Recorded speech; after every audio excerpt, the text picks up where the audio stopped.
सुप्रभात। मैं हूं जगेंद्र राणा। आज की हमारी आध्यात्मिक चर्चा का विषय है किसी के हो के सीखे हैं। किसी के हो के सीखे हैं। उत्तंक मुनि वन में रहकर एकांत साधना में लीन रहते थे। कौरव पांडव दोनों के प्रति वह वात्सल्य भावना रखते थे। वो प्राय कहते थे कि प्रेम, करुणा और लोभ रहित व्यवहार से सभी का मन जीता जा सकता है। एक दिन मुनि की भेंट भगवान श्री कृष्ण से हुई। श्री कृष्ण ने मुनि को प्रणाम किया। मुनि ने भी कृष्ण को मन ही मन नमन किया। बातचीत के दौरान मुनि ने पूछा, केशव, कौरव पांडव सकुशल तो हैं? श्री कृष्ण ने उन्हें बताया कि दुर्योधन के दुराग्रह के कारण हाल ही में महाभारत युद्ध हुआ, जिसमें सभी कौरव मारे गए। मुनि ने सुना तो हतप्रभ रह गए। उन्होंने क्रोध में भरकर कहा, कृष्ण, तुम्हारे रहते ये घोर अधर्म कैसे हो गया? निश्चय ही तुमने पांडवों से मिलकर छल पूर्वक कौरवों का विनाश किया होगा। मैं तुम्हें श्राप दे सकता हूँ। श्री कृष्ण ने कहा, मुनिवर, श्राप देने में जल्दीबाजी करके आप अपनी तपस्या के पुण्यों को नष्ट ना करें।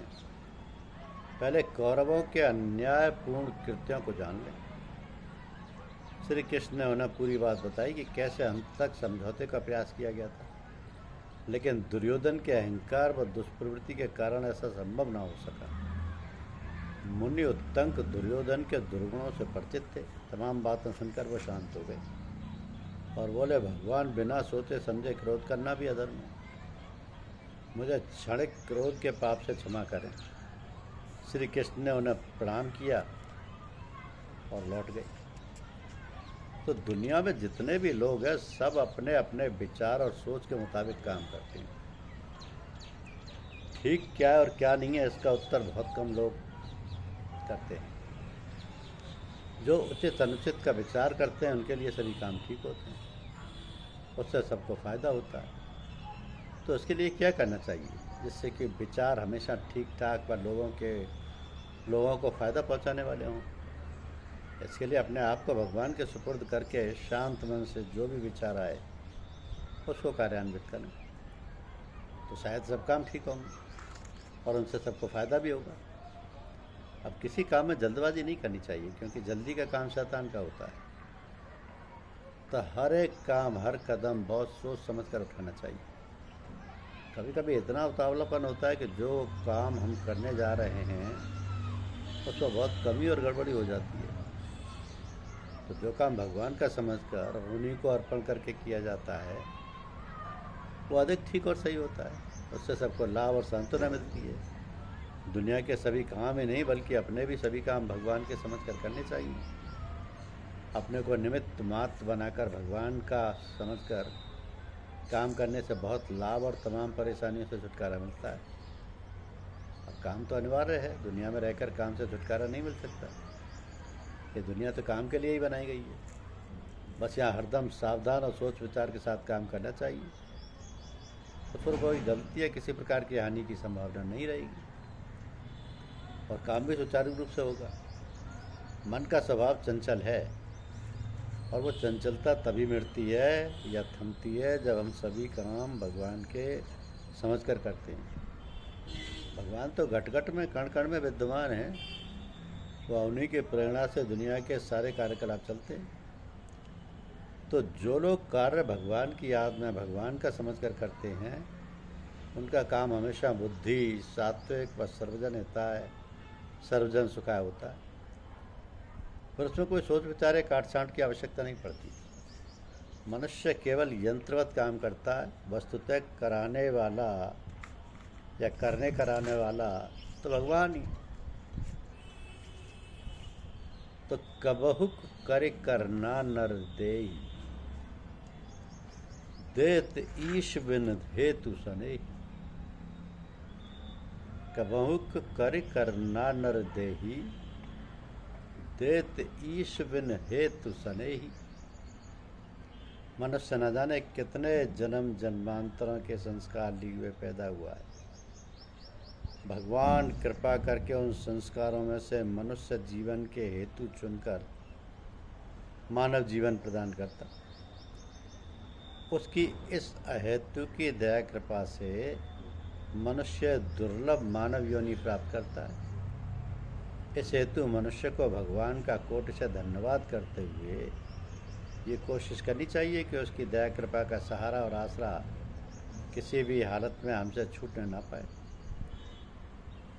तो संसार के बंधनों में जकड़ा हुआ मनुष्य किम कर्तव्य विमुख होकर भटक जाता है, किंतु जिन्हें परमात्मा पर श्रद्धा और विश्वास है वो किसी न किसी तरह से भटकाव से बचकर अपनी जीवन यात्रा सफल बनाने में कृतकार्य हो जाते हैं।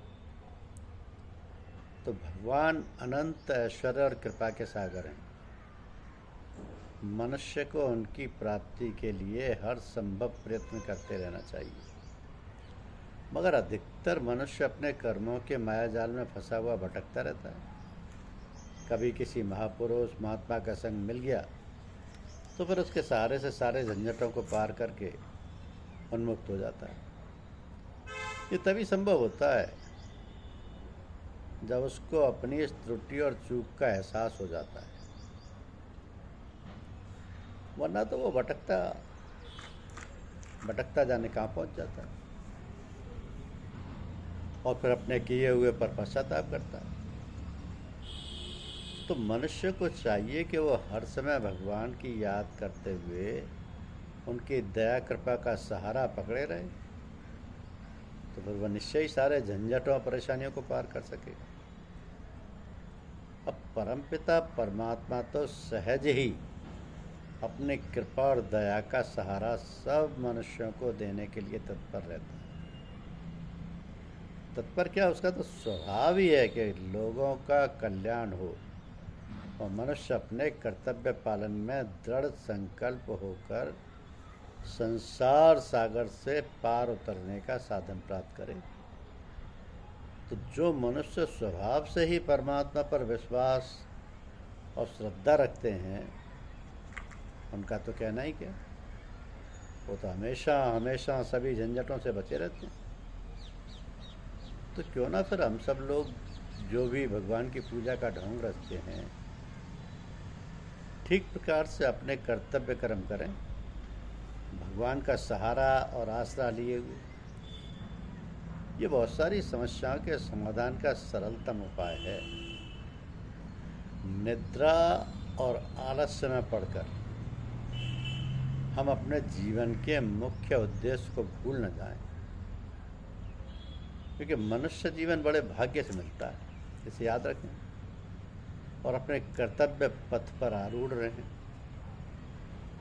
जो कुछ सीखा है, जो कुछ जाना है, उसको उपयोग बनाएं, क्योंकि ना हम कुछ हंस के सीखे हैं ना कुछ रो के सीखे हैं।